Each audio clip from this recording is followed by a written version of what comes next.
오늘은 함께 보신 우리 누가복음 15장 11절에서 32절까지의 말씀을 가지고 당신은 종이 아닙니다라는 제목으로 우리 함께 말씀을 나누려고 해요. 여러분 있는 자리에서 한번 따라해 볼까요? 가슴에 손을 얹고 자, 이렇게 한번 얘기해 보세요. 나는 종이 아닙니다. 자, 시작. 나는 종이 아닙니다.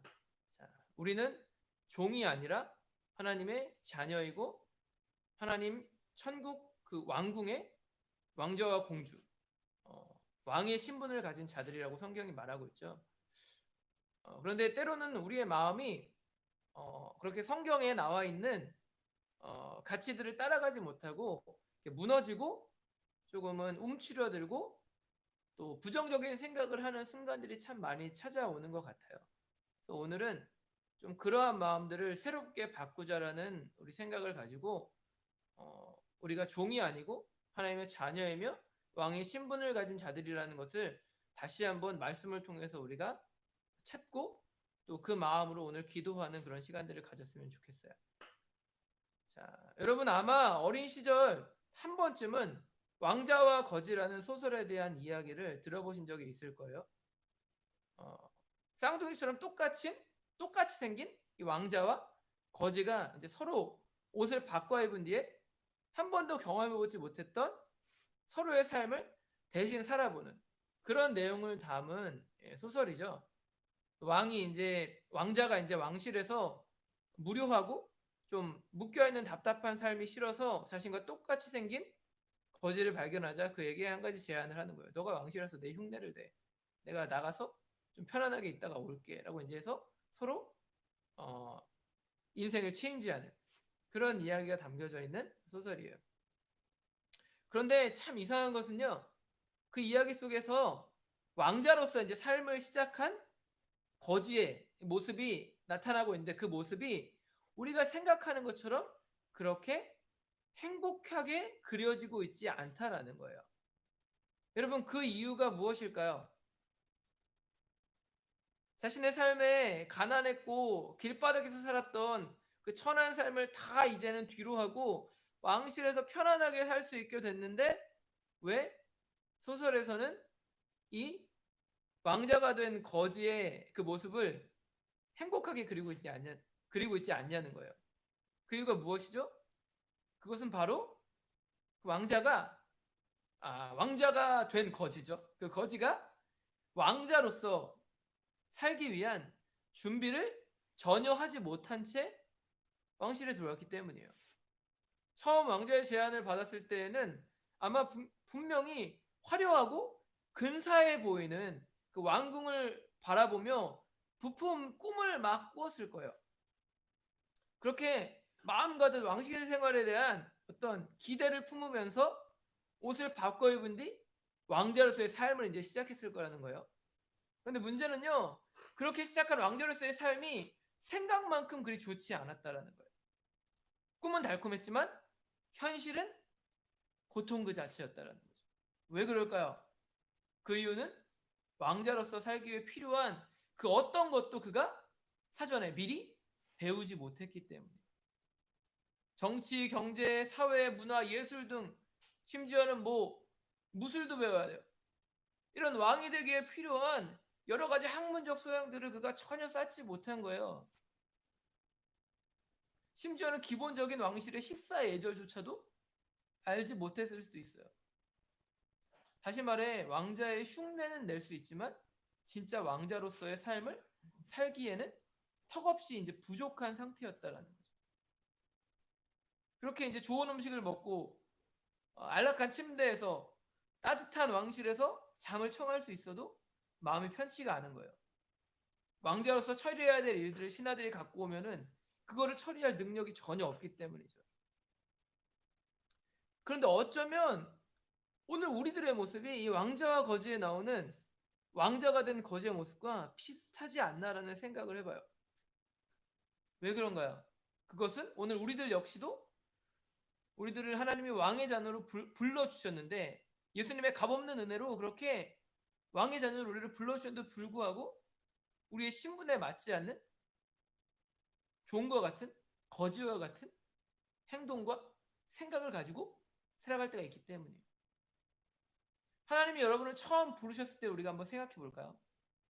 그분은 아무런 대가도 없이 우리에게 값없는 은혜를 선물로 주셨어요. 예수 그리스도를 믿는 모든 자들에게 영원한 생명을 허락하셨다라는 거예요. 근데 이것을 얻기 위해 우리에게 필요했던 게 뭐예요? 단지 믿음 하나만 있으면 됐다라는 거죠. 믿음 하나면 충분했다라는 거예요. 그래서 우리가 그 은혜를 의지해서 예수를 믿고 구원받은 하나님의 자녀된 삶을 이제 시작하게 되었다라는 거죠. 그런데 문제는 뭘까요? 우리가 그러한 삶에 잘 적응하지 못하는 거예요. 왜? 부르심 이전에 배어 있었던 우리의 삶의 습관들, 죄성, 잘못된 행동들, 이러한 것들이 여전히 우리의 삶에 영향을 끼치고 있고 우리를 지배하려고 하기 때문이에요. 근데 그러한 영향력으로 인해서 우리가 원치 않음에도 불구하고 때로는 실수를 저지르는 거예요.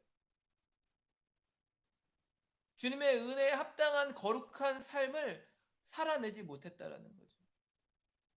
그런데 문제는요, 그러한 상황 속에서 우리가 어느 순간 우리의 마음 가운데 커다란 죄책감을 만들고 있었다라는 거예요. 그래서 나도 모르는 사이에 하나님이 주신 은혜를 부담스럽게 여기는. 그래서 종종 그것을 밀어내는 식의 신앙생활을 할 때가 있었다라는 거죠. 쉽게 말해 이거예요. 나는 사랑받을 자격이 없는 사람이야. 나는 왕의 자녀가 될 자격이 없어.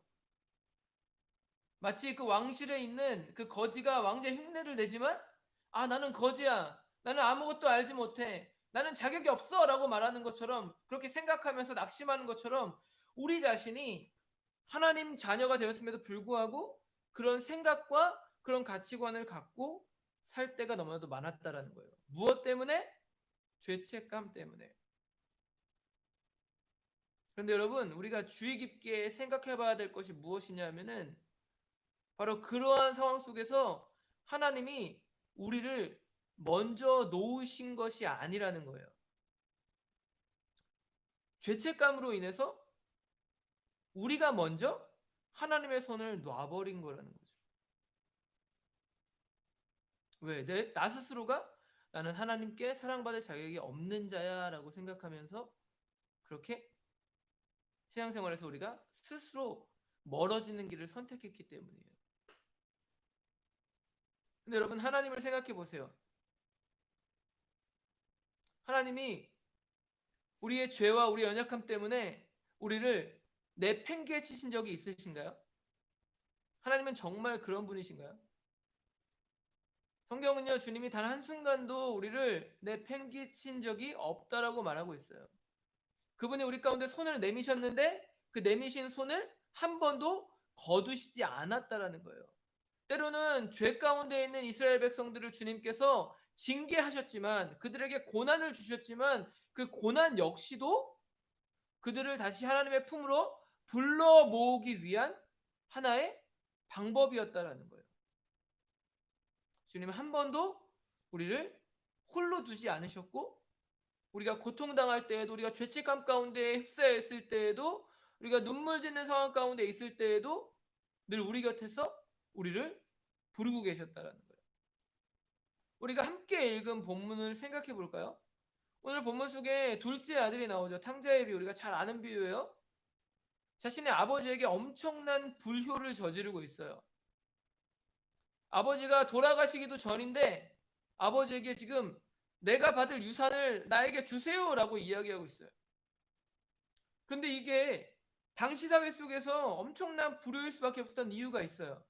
그건 바로 유대인들, 이 당시 유대인들 사회 가운데 부모가 죽은 뒤에 재산을 물려줘야 되는 게 일반적인 모습이었기 때문이에요. 그런데 만약 어떤 자녀가 자신의 아버지 어머니가 돌아가시지 않았는데 와서 내가 아버지 유산을 받을 자격이 있는 사람이니까 그걸 나 미리 주세요라고 이야기하면은 그 당시 사람들은 그 사람을 페류나 불효자, 인간도 아닌 사람으로 여겼다라는 거예요. 왜? 그 말을 하는 순간 자신의 아버지 어머니를 죽은 사람 취급해버리는 것이라고 그 당시 사람들은 생각했기 때문이에요. 그러니까 오늘 둘째 아들이 아버지에게 찾아와서 뜬금없이 아버지 나에게 주어진 유산 내가 받을 그 재산 나 미리 주세요라고 이야기하면은 이렇게 말하는 거예요. 마치 당신은 죽은 사람입니다. 그러니까 이제 내가 그걸 가져갈 거예요. 여러분 만약에 여러분 부모님께 여러분의 부모님에게 여러분이 그렇게 한다고 생각해 보세요. 상상하기도 싫죠. 말도 안 되는 행동이에요. 당시의 문화에 비춰보면. 그런데 정말 놀라운 건 뭔지 아세요? 오늘 본문에 나오는 이 아버지가 둘째 아들이 그렇게 페류나와 같은 불효를 저지르고 있는데도 불구하고 그의 청을 다 들어주는 거예요. 심지어는 자신을 죽은 자처럼 여기고 그렇게 재산을 다 가지고 가서 방탕한 삶을 살다가 그 재산을 다 탕진하고 거지가 돼서 돌아온 아들, 그 아들을 다시 사랑의 마음으로 받아주고 있어요. 그런데 우리가 여기서 한 가지 주의 깊게 살펴볼 점은요. 이 거지가 된 아들이 아버지의 집으로 돌아오면서 품었던 마음이 지금 오늘 아버지가 하는 행동과 전혀 다른, 그러니까 기대하지 않았던 행동이었다라는 거예요. 본문을 보시면 오늘 집으로 돌아오는 둘째 아들이 집으로 내가 가야 되겠다라고 생각하면서 품었던 마음이 무엇이라고 말하고 있나요? 오늘 본문 17절부터 19절까지는 이렇게 말하고 있어요. 이에 스스로 돌이켜 이르되 내 아버지에게는 양식이 풍족한 품꾼이 얼마나 많은가. 나는 여기서 주려 죽는구나. 내가 일어나 아버지께 가서 이르기를 아버지 내가 하늘과 아버지께 죄를 지었사오니 지금부터는 아버지의 아들이라 일컬음을 감당하지 못하겠나이다. 나를 품꾼의 하나로 보소서 하리라 하고. 여러분 본문이 의미하는 바가 무엇이죠? 허랑방탕한 삶을 살다가 자신의 잘못을 뉘우치고 돌아온 둘째 아들. 그가 아버지에게 오늘 기대한 것은 무엇이었나요? 아버지의 품꾼 중에 하나가 되는 거였어요. 아버지의 아들이 되는 게 아니라요. 아버지의 종이 되는 거였어요. 내가 다 잃었지만 아버지 집에 있는 종들, 그 종들이 나보다 훨씬 더 풍족한 삶을 살고 있지. 아, 그래. 이제 그러면 내가 아들이라고 불릴 만한 자격은 없는 사람이니까 내가 정말 그렇게 불효를 저질렀고 죄를 지었으니까 아버지에게 돌아가지만 내가 다시 나를 아들로 맞아달라고는 내가 차마 말할 수 없을 것 같아. 그러니까 이제 내가 가서 아버지에게 내가 죽을 죄를 졌습니다라고 그렇게 무릎을 꿇고 나를 종으로라도 받아주세요라고 이야기해야 되겠다. 그렇게 내가 간청해야 되겠다. 그 생각을 가지고 오늘 아버지에게 돌아가는 거예요. 그런데 놀라운 것은 오늘 아버지가 그를 다시 사랑하는 아들로 맞아주고 있다는 거죠. 심지어는 그를 꾸짖거나 나무라지도 않았어요. 아들이 멀리서 돌아오는 것을 지켜보자 아버지가 급하게 아들을 맞아 뛰어나가시는 거예요. 맞기 위해서. 달려가서 그를 꽉 끌어안고 그의 볼에 입을 맞추고 자신에게 막 죄를 고백하는 나는 죽을 죄를 졌습니다. 나는 당신의 조금이라고 말하는 그 아들에게 좋은 옷을 입혀주고 아들을 상징하는 반지를 끼워주고 신발까지 신겨주는 거예요. 심지어는요. 살찐 송아지를 잡아서 내 죽은 아들이 돌아왔다고 말하면서 잔치까지 베풀고 있어요. 24절에 이렇게 말합니다. 이 내 아들은 죽었다가 다시 살아났으며 내가 잃었다가 다시 얻어노라 하니 그들이 즐거워하더라. 내가 잃었다가 다시 얻어노라. 여러분 오늘 이러한 아버지의 기쁨이 여러분 이해가 되시나요? 둘째 아들은 지금 아버지에게 종의 마음으로 찾아왔어요. 내가 죽을 죄를 지었으니 종으로라도 나를 받아주십시오라는 그 마음을 가지고. 그런데 아버지는 이것과 전혀 다른 사랑의 마음으로 그를 다시 자신의 하나밖에 없는 사랑하는 아들로 끌어안아 그를 받아주시는 거예요. 그런데 여러분 정말 웃긴 건 뭔지 아세요? 이러한 광경을 바라보는 큰 형의 마음이에요. 오늘 둘째 아들 자신의 동생이 살아 돌아와서 아버지가 잔치를 베푸는 모습을 보게 된 이 큰 형의 행동을 한번 생각해 보세요. 살아 돌아온 동생을 보면서 그가 어떻게 행동하고 있죠? 아버지에게 화를 내고 있어요. 그러면서 29절에서 30절까지 이렇게 말합니다. 아버지께 대답하여 이르되 내가 여러 해 아버지를 섬겨 명을 어김이 없거늘 내게는 염소 새끼라도 주어 나와 내 벗으로 즐기게 하신 일이 없더니 아버지의 살림을 창녀들과 함께 삼켜버린 이 아들이 돌아오매 이를 위하여 살찐 송아지를 잡으셨나이다. 여러분, 오늘 큰아들의 반응에 대해서 여러분 어떻게 생각하세요? 이게 옳은 반응인가요? 네, 생각하기에 따라서는 충분히 옳은 반응일 수도 있어요. 어느 누가 보더라도 둘째 아들 자신의 동생이 불효를 저질렀고 잘못된 일을 하고 돌아왔기 때문이에요. 그렇게 큰아들은 분명 아버지의 이 행동에 서운함을 느낄 수 있었을 거예요. 당연했을 수도 있어요. 근데 여러분, 저는 그걸 이야기하고자 하는 게 아니에요. 오늘 그가 말한 그 뉘앙스를 한번 보자라는 거죠. 정말 이상한 것은 무엇이냐면은 그렇게 그가 서운함을 드러내고 있잖아요. 드러내고 있는데 그가 지금 자신의 상황과 조금 맞지 않는 생각으로 말을 내뱉고 있어요. 29절을 보시면 이렇게 말하죠. 스스로 내가 여러 해 동안 아버지를 섬겼습니다 라고 말하고 있어요. 그런데 단 한 번도 아버지가 나에게 살찐 송아지 잡아준 적이 없다라고 말하고 있다는 거예요. 염소 새끼 한 마리도 잡아준 적이 없어요 라고 말하고 있어요. 근데 이 말 자체가 되게 웃긴 거예요. 왜 그럴까요? 그가 송아지를 잡기 위해 염소 새끼 한 마리 잡기 위해 아버지에게 허락받을 필요가 없는 위치에 있거든요. 아버지의 사랑받는 아들이고 아버지의 것이 자신의 거예요. 오늘 아버지의 반응을 보세요.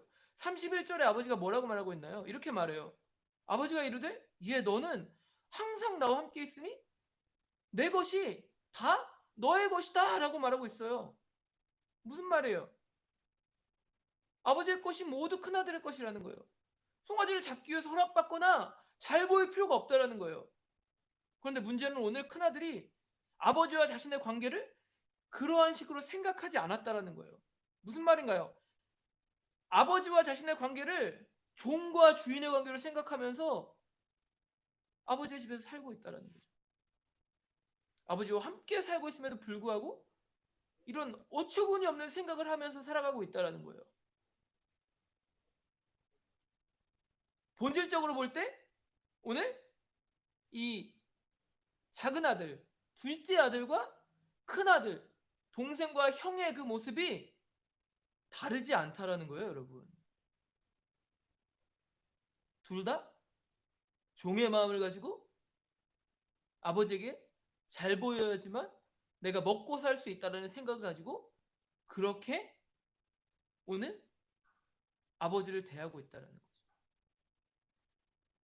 그런데 여러분, 성경이 이러한 두 아들의 모습이 우리의 모습과 같다라고 말하는 거예요. 우리가 예수님의 한량없는 은혜로 구원받았는데 그것에도 불구하고 우리가 그 자유를 누리지 못하고 있는 우리의 현실을 꼬집고 있는 거죠. 왕자와 거지의 그 동화 속에서는 거지는 절대 왕자가 될 수 없어요. 왕자가 돌아오면 거지는 다시 가짜 왕자 행세를 했던 그 모습을 뒤로 거지의 삶으로 돌아가야 돼요. 근데 하나님이 우리를 선택하시고 우리를 부르신 것에는 성경에 후회함이 없다라고 말하고 있다라면 하나님은 우리들의 삶에 우리를 부르셨을 때 우리를 끝까지 책임지겠다고 오늘 성경에 말씀하고 있다는 걸 우리가 기억해야 된다는 거죠. 왕자와 거지에 나오는 거지의 모습과 하나님의 자녀가 된 우리들의 모습은 다르다라는 거예요. 왕실에 들어간 거지는 페이크지만 우리가 하나님의 자녀가 된 것은 페이크가 아니라는 거죠. 그렇기 때문에 우리들의 삶이 하나님의 자녀로 부르심을 받았을 때 때로는 실수하고 넘어지고 쓰러지고 그래서 우리가 죄책감 가운데 너무나 고통당하며 괴로워하며 고민할 수 있겠지만 그렇다고 해서 우리가 하나님께 나를 종으로 여겨주세요, 나를 노예로 생각해주세요 라고 말할 필요가 없다라는 거예요. 그렇게 행동할 필요가 없다라는 거죠. 여러분, 우리가 은혜 받아서 하나님의 그 놀라우신 사랑과 십자가의 은혜를 깊이 체험하여서 하나님 뜻대로 살아가는 것과 내가 하나님에게 벌 받지 않아야지. 내가 하나님의 종이니까 내가 먹고 살기 위해 하나님 앞에 잘 보여야지라는 마음을 가지고 하나님의 뜻대로 행하는 것은 본질적으로 달라요.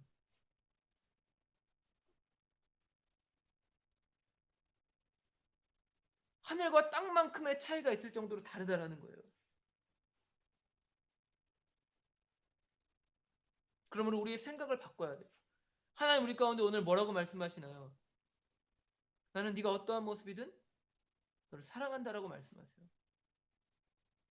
우리의 모습이나 우리의 행동이나 우리의 가치관이나 우리의 성격이나 우리의 말투나 우리의 어떤 겉으로 드러나는 모습들의 주님이 구애받으셨다라면 자신의 하나밖에 없는 아들 예수 그리스도 우리 가운데 보내주실 필요도 없었다라는 것, 우리가 그걸 기억해야 된다라는 거예요. 네가 나의 손을 놓지 않는 한 나는 너의 손을 절대 놓을 수 없어라고 말씀하신 분이 우리를 사랑하시는 그 하나님의 마음이라는 거예요. 여러분 오늘 이러한 하나님의 음성이 들리시나요? 만약 그렇다면 오늘 우리 앞에 있는 무거운 짐들을 다 주님 앞에 내려놓으세요. 오늘 둘째 아들이 하나님 앞에 돌아왔을 때 모습을 보세요. 나는 죄인입니다. 나는 실패한 자입니다. 나는 아무것도 할 수 없는 자입니다. 그러니 나를 종으로 받아주세요. 첫 번째 자신의 죄를 고백하는 건 맞지만 나를 종으로 받아주세요는 조금은 다르다고 할 수 있어요.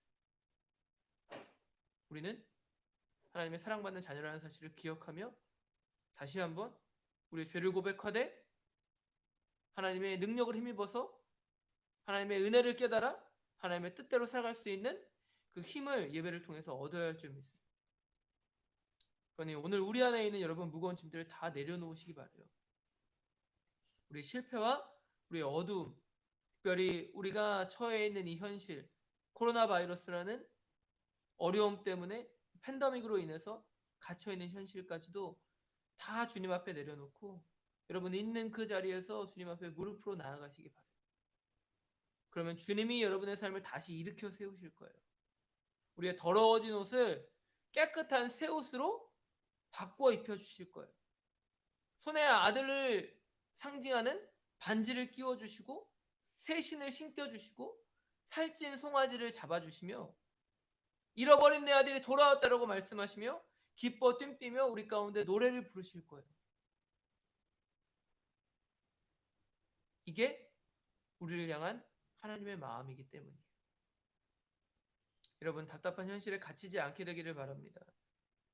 그 현실에 갇혀서 죄의 사슬과 멍에 그것에 우리가 묶인 채 마음을 묶고 그렇게 살지 않기를 바라요. 그러기 위해서는 어떠한 상황과 환경일지라도 왕의 자녀로서의 마음을 잃어버리면 안 됩니다. 여러분 우리가 잘 아는 요셉이 있죠. 요셉이 그 수많은 고난 속에서도 그 고난을 뚫고 애굽의 총리로서 세워지고 자신의 가족들과 이스라엘 민족 전체를 다시 한번 살려내는 역사를 만들어낸 가장 큰 이유가 무엇일까요? 요셉은 아버지 야곱에게 사랑받는 자녀였기 때문이에요. 그리고 자신을 창조한 하나님에게 사랑받는 자녀였어요. 그 하나님 앞에 받았던 사랑과 아버지에게 받았던 그 사랑이 그가 보디발 장군의 집에 노예로 있을 때 또 애굽의 차디찬 감옥에 죄수로 갇혀 있을 때 그러한 순간에도 그를 무릎 꿇게 하지 않았고 그를 넘어뜨리지 않게 만들어 줬다라는 거예요. 그 사랑이. 여러분 우리 안에 동일한 그 예수 그리스도의 사랑이 있습니다. 그 사랑을 붙잡고 여러분 하루하루 승리를 향해 달려나가는 우리 사랑하는 중고등부 모든 지체들 되시기를 주님의 이름으로 축복합니다.